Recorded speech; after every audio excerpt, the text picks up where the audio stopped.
Okay, ladies and gents, sorry, this is the third time I'm uploading this. It said audio fixed, but in actuality, it wasn't fixed at all. So I'm going to be just reading along with whatever you see on the screen. Okay. Right, so I said audio fixed, but clearly wasn't. So I'm doing my DD on Stocktwits of all places. And the screen is sideways. I'm going to try to read it from a sideways perspective here. Okay, where are we? We're at the 33-second part. Okay. So, essentially, we're going to read some images here. This was posted by 007, pointing out the amount of shares that are in the dark pool. Over 4 million, and that is about 50%. About 50% of the shares. Okay, so I think that's all for that. There's not much to say, but this is primed to explode in a big way. Could be the next GameStop or AMC if it does a short squeeze. If we see a short squeeze, time will tell. But I think that's where we're headed. And then the next image is the cost to borrow, which is well above 100%.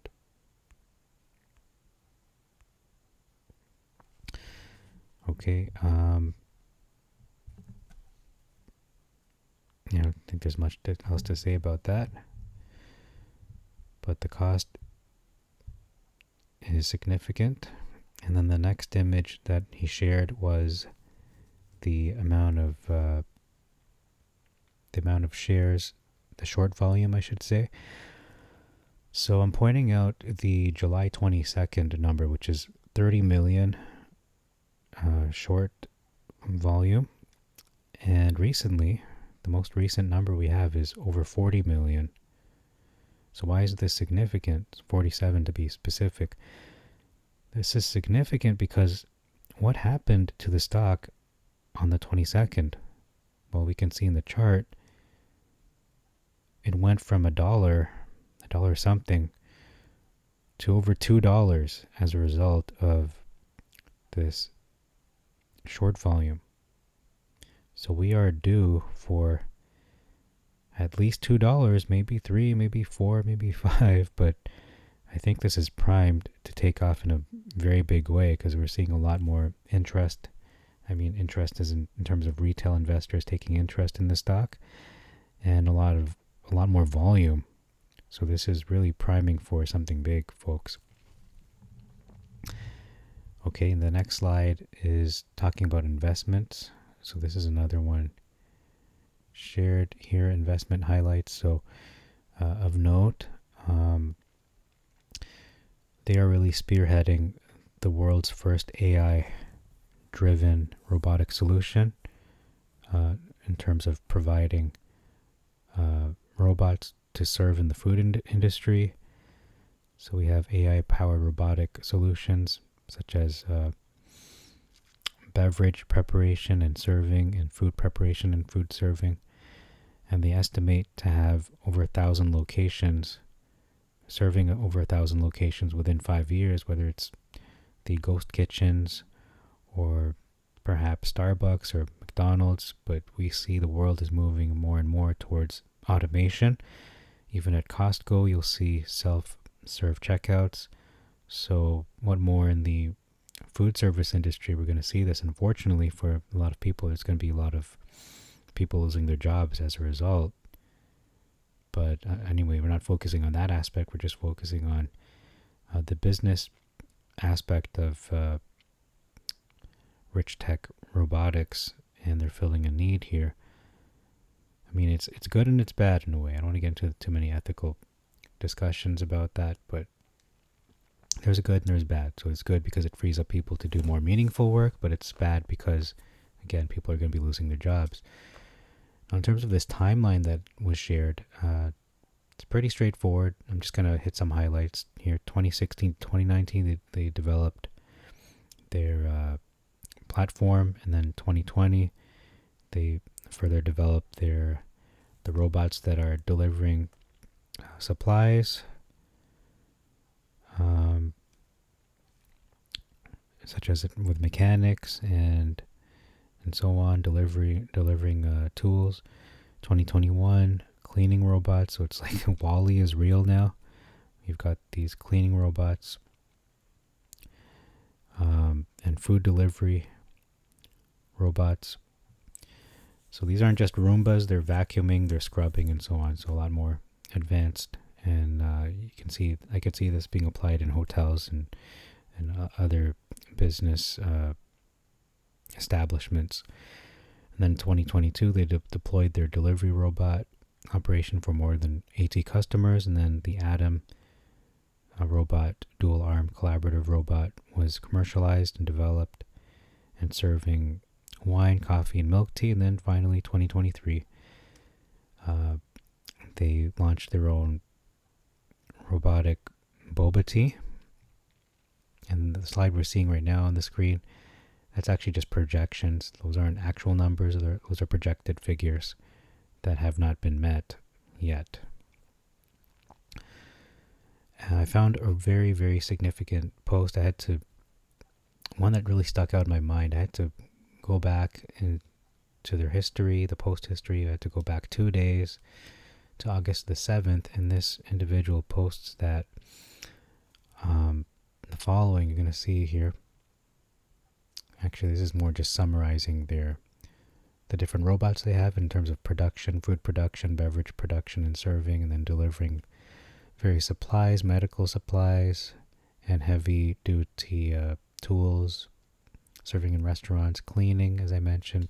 So it's like the Jetsons, it's like Wall-E, everything is, or in the future, pretty much. The future has really come upon us very quickly. And there's an image here.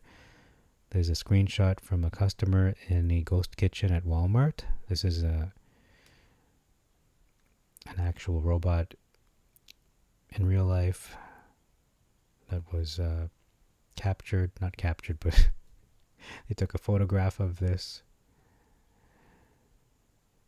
And then somebody sent an email to a customer representative of Richtech, and this is the response in terms of, what's going on, what can we expect, and, the price is volatile and so on. And this was their official response, saying that, there's nothing to announce at this moment, except do expect their Q3 to be filed as usual prior to the August 14th filing. So we should expect something by the end of the month in terms of Q3 results.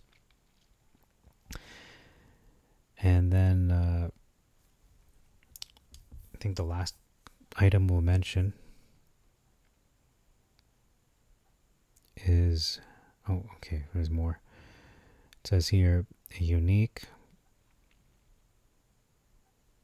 Okay, so Atom is going to be expanded. So they have installed one at a Walmart in Georgia, Dawsonville, Georgia, and to be expanded and deployed at 240 locations. So this isn't a contract. This is more of a plan that they have for the future. So hopefully, if all things work out, they will have Atom at 240 locations across the United States, and hopefully throughout North America if everything goes according to plan. So this post was really important to me. I'm not going to really talk about that one too much. It's more just talking about other stocks and just trying to explain why did the stock tank and why did it surge and so on. Trying to make sense of the stock market.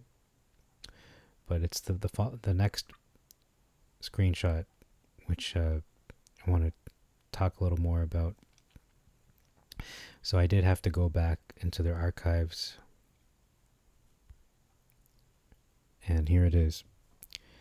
So it's talking about, this is a gift, LOL easy, it's going to double and so on. But the question is, I'm still confused how this got so cheap.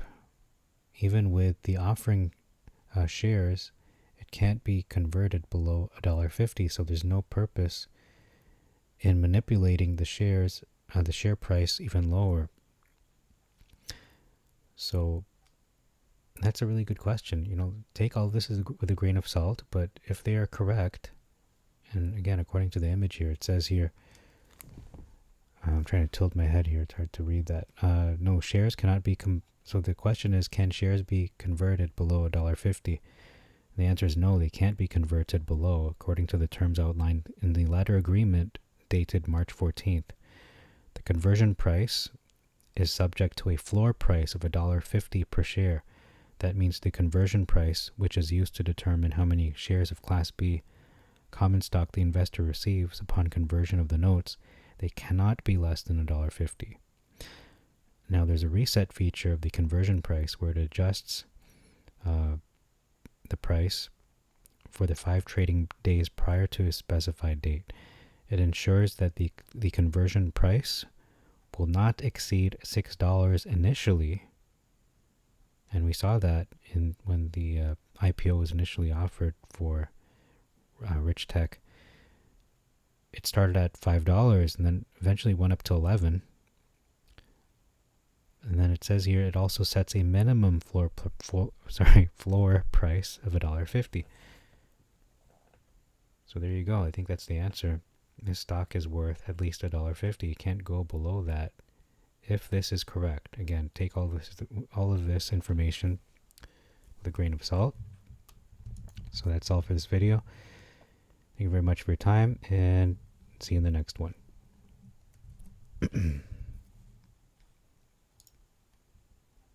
Oh, still rolling. We are still rolling.